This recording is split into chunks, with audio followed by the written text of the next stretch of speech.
और जैसे पुनर्जन्म के ऊपर जो बहुत सी भ्रांतियां हैं मानव के अंदर, तो पुनर्जन्म होता है और पुनर्जन्म के आधार से ही यहाँ कोई गरीब है, कोई अमीर है पूर्व जन्म के संस्कार से, और कोई रोगी है, कोई स्वस्थ है, कोई मंत्री है, कोई प्रधानमंत्री है, कोई एक रिक्शा चालक है, कोई कागज चुगता फिरता है, कोई कुछ कर रहा है। तो ये पूर्व जन्म की किस्मत है, पूर्व जन्म के प्रारब्ध में लिखे हुए संस्कार से है। अब इससे दो बात सिद्ध होगी। एक तो जन्म मृत्यु ऐसे है, ये बिल्कुल सही विधान है और इन मुसलमान भाइयों का कहना ये गलत है, और कुरान शरीफ से भी स्पष्ट हो गया कि वो, और हजरत मोहम्मद की जीवनी से स्पष्ट हो गया।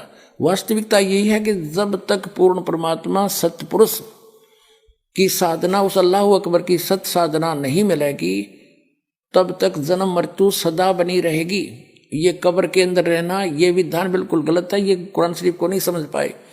और उस सदा के लिए समाप्त कराने के लिए परमात्मा ने दया कर रखी है अपने सभी पुण्यात्माओं पर, क्योंकि उस परमात्मा के सभी बच्चे हैं। जीव हमारी जाति है, मानव धर्म हमारा, हिंदू मुस्लिम सिख ईसाई धर्म नहीं कोई नारा। हम सभी एक परमात्मा के बच्चे हैं, उस अल्लाह अकबर के बच्चे हैं। हम शैतान के लोक में रह रहे हैं, यहाँ बयान माटी कर रखी सबकी। आज सब कुछ दिखाई देता, कल मृत्यु हो जाती है, कुछ भी साथ नहीं। ये धोखे में देकर और विवश करके रखा हुआ है, ये सारे काम जबरदस्ती करवाता है। हजरत मोहम्मद को इसने अपना ज्ञान जबरदस्ती पढ़ाया, हजरत जबरील देवता के माध्यम से डरा धमका कर। इसका विधान दिखाएंगे कुरान शरीफ का ज्ञान कैसे दिया गया। हजरत मोहम्मद जी को डरा धमका के, विवश करके, उसका बुरा हाल करके, तब उसको वो बाई फोर्स एक फरिश्ते ने उसको ये कुरान शरीफ का ज्ञान दिया। तो ये ज्ञान जो ऐसे दिया गया है, तो उसको जब इतना भयभीत कर दिया गया, तो उसको कुछ भी बता दो तो फिर वैसे ही बोलेगा। आपको थोड़ी सी झलक दिखाते हैं कुरान शरीफ का ज्ञान कैसे हजरत मोहम्मद तक पहुंचाया। देखिएगा, पुस्तक है जीवनी हजरत मोहम्मद सल्लल्लाहु अलैहि वसल्लम, मोहम्मद इनायतुल्लाह सुबानी, जीवनी हजरत मोहम्मद सल्लल्लाहु अलैहि वसल्लम, मोहम्मद इनायतुल्लाह सुबानी, अनुवादक नसीम गाजी फलाही, मकरजीबी मकतबा इस्लामी पब्लिशर्स नई दिल्ली। जीवनी हजरत मोहम्मद सल्लल्लाहु अलैहि वसल्लम, हिंदी, इस्लामी साहित्य ट्रस्ट, प्रकाशन 8181, सर्वाधिकार प्रकाशकाधीन है। नाम मूल किताब मोहम्मद अरबी उर्दू, प्रकाशक है मरकजी मकतबा इस्लामी पब्लिशर्स, D307 दावत नगर, अबुल फजल एनक्लेव, जामिया नगर, ऐसे ऐसे है।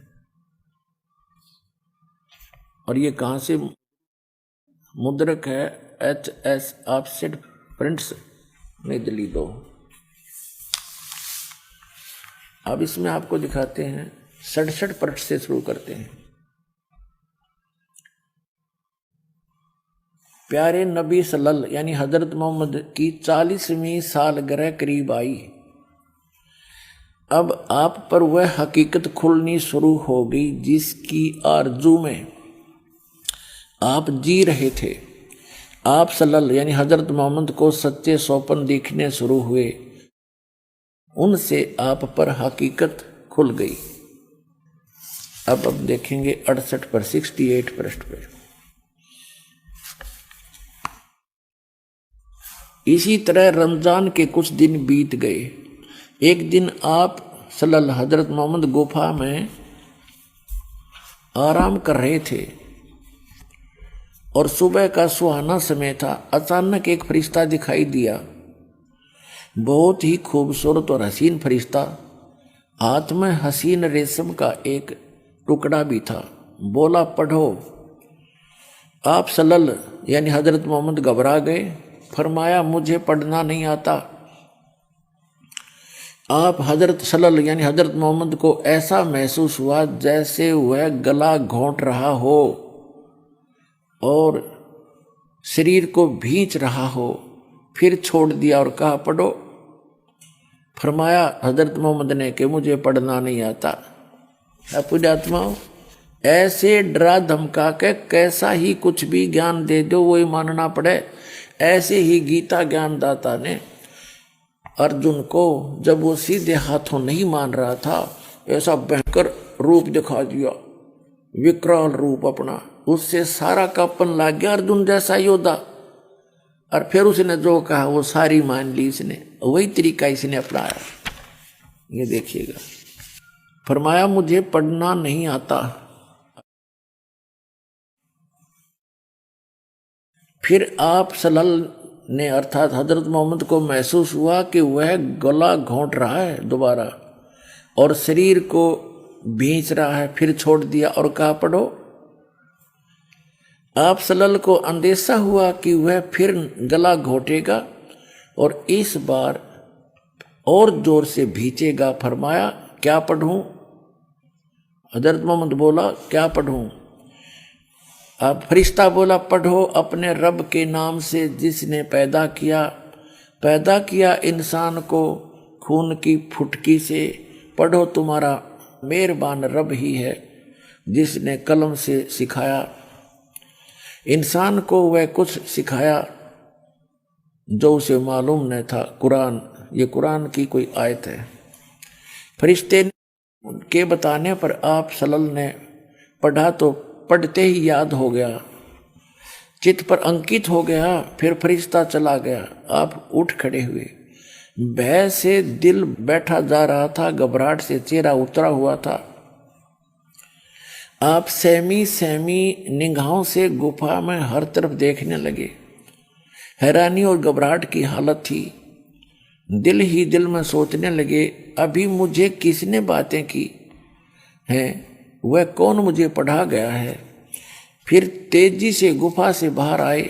अब आप सल्लल्लाहु हजरत मोहम्मद को पूरा विश्वास हो गया कि यह जिन्न का असर है और जिस बात का डर था वही सच साबित होकर रही। आप सल्लल्लाहु पहाड़ की घाटियों से गुजरने लगे। पूरा शरीर थर-थर कांप रहा था। दिल में बार बार ख्याल आता, शुरू में जो स्वप्न दिखाई दिया वह तो बिल्कुल सच्चे निकले। उनसे बहुत सी नई बातें मालूम हो गई। जिस चीज की तलाश थी वह खुल कर सामने आ गई। लेकिन वह कौन था जो अभी यहाँ खड़ा था? वह कौन था जो पढ़ने के लिए कह रहा था? अचानक एक आवाज आई, मोहम्मद। आप सल्लल्लाहु यानी हजरत मोहम्मद चौंक पड़े। घबरा कर सिर ऊपर उठा देखा तो वही फरिश्ता आदमी की सूरत में खड़ा था। वह पुकार कर कह रहा था, मोहम्मद तुम अल्लाह के रसूल हो और मैं जिब्रील हूँ। आप सल्लल्लाहु की घबराहट और बढ़ी। डर से रोंगटे खड़े हो गए, भय से कदम रुक गए। कभी दाईं तरफ देखते कभी बाईं तरफ। यह सूरत आंखों से ओझल हो लेकिन जिधर देखते वही दिखाई देता, जिधर मुंह करते वही मौजूद होता। आगे बढ़ें या पीछे हटे, नजर नीचे करें या ऊपर उठाएं, हर तरह हर जगह वही फरिश्ता दिखाई देता। फरिश्ता चला गया। आप हजरत मोहम्मद अपनी पत्नी खदीजा के पास आए। भय से कांपते हुए और पसीने में डूबे हुए आते ही फरमाया, मुझे कुछ उड़ा दो, कुछ उड़ा दो। तुरंत बीबी खदीजा ने चादर उड़ा दी। खदीजा, मुझे क्या हुआ? तुम ही बताओ, यह मुझे क्या हुआ? फिर जो कुछ देखा था वह बयान किया और फरमाया, मुझे अपने बारे में डर है। बीबी खदीजा बहुत समझदार थी। ये बातें सुनकर जरा भी न घबराई। उन्होंने आप हजरत मोहम्मद सल्लल्लाहु को इज्जत की नज़र से देखा और बोली, चाचा के लाडले खुश हो जाइए और जो कर रहे हैं करते रहिए। उस जात की कसम जिसके हाथ में खदीजा की जान है, आप इस उम्मत के नबी होंगे। आप तो सच बोलते हैं, रिश्तों को जोड़ते हैं, अमानतों में खानत नहीं करते, निर्धनों को बेसहारा लोगों को सहारा देते हैं, मेहमान की खातिर आदि। भला आप को कैसे बर्बाद होने देगा। खदीजा की इन बातों से आपको बड़ी तसल्ली हुई। हजरत मोहम्मद को बेचैनी दूर हुई, मुखड़ा खुशी से चमक उठा। आप सल्लल्लाहु अलैहि वसल्लम ने इस तसल्ली पर उनका शुक्रिया अदा किया और फिर सो गए। बीबी खदीजा ने आप सल्लल्लाहु की बातों पर विचार किया तो बड़ी खुश हुई, किंतु साथ ही साथ कुछ डरी भी। आप काबा का तवाफ करने चले, रास्ते में बरका मिल गए। देखते ही आपसे बोले, भतीजे तुमने क्या देखा है। आपने सारी बात बता दी। बरका ने कहा, उस जात की कसम जिसके हाथ में मेरी जान है, तुम ऐसे ऐसे। अब कहने का भाव ये है पुण्यात्माओं कि कुरान शरीफ का ज्ञान इस प्रकार इस काल भगवान ने, कुरान शरीफ के ज्ञान दाता ने फरिश्ते के माध्यम से हजरत मोहम्मद तक पहुंचाया। और पूरे मुसलमान धर्म के भाइयों का, मुसलमानों का कहना है कि जो भी ज्ञान, जैसे भी वचन कुरान शरीफ के ज्ञान दाता, जिसको मुसलमान भाई अपना अल्लाह मानते हैं, उसने जो भी शब्द कहे एज इट इज, बगैर किसी बदले कमी बेसी के, फरिश्ते ने हजरत मोहम्मद तक पहुंचाए।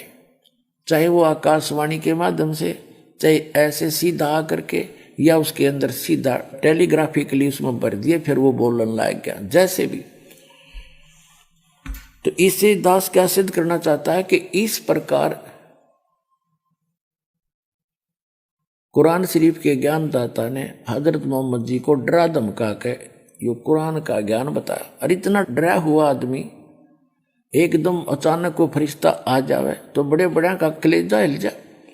तो ऐसे ये कुरान शरीफ का ज्ञान प्राप्त है। और उसने जो भी आदेश दिया हजरत मोहम्मद जी ने आगे उसी तरह बोलते रहे, बताते रहे।